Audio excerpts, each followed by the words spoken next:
नालो छा वधी जो शीरीन उन मूंसां 15-20 ॾींहं अॻु में ॻाल्हायो आहे असांजे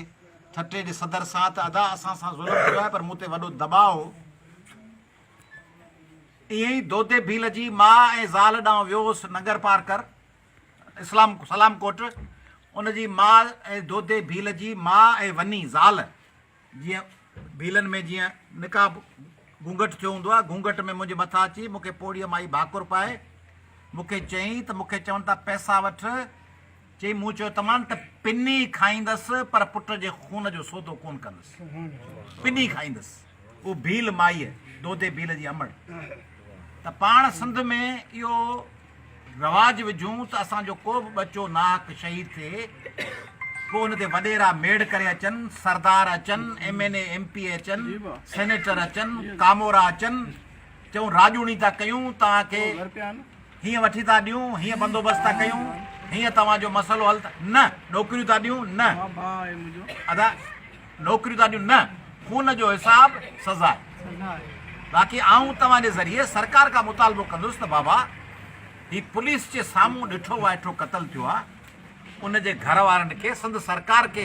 एरे गैरे नथू खैरे खे पैसा पिया ॾियनि सिंध सरकार खे हिननि ॿिनि यतीम बचड़नि लाइ उन्हनि जे घर वारनि लाइ घटि में घटि 2 करोड़ रुपया ॾियणु खपनि 2 करोड़ रुपया छाकाणि त पुलिस जे साम्हूं सरकार जी ज़िम्मेदारी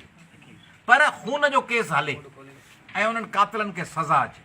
ऐं उन लाइ तव्हीं तोड़ ताईं बीहो ऐं नवीद जी FIR नथी थिए त कॉन्स्टिट्यूशनल पिटीशन फाइल करे FIR जो 22AB सेशंस कोर्ट में दाख़िल करे इन जी पोइवारी कयो जीअं उहो खतीजा चांडियो 75-80 सालनि जी ॿुढड़ीअ पंहिंजे बचनि जे लाइ विड़ी ऐं जीअं अम्मा जिंदो विड़ी पंहिंजे बचनि लाइ तंहिंजे करे उहो विहणो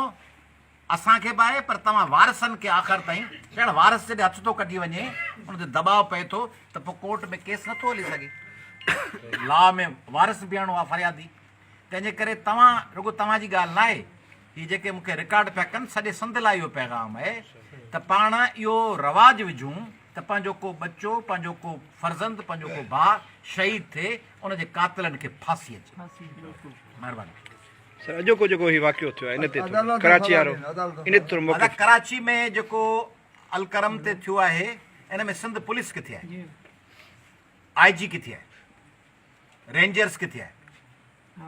वज़ीर आला सिंध किथे आहे चीफ सेक्रेटरी सिंध किथे आहे कराची जे उन इलाइक़े जो DC ऐं SSP किथे आहे ऐं कराची जे उन इलाइक़े जो अलकरम जे इलाइक़े जो आसपास जो DIG किथे आहे त सिंध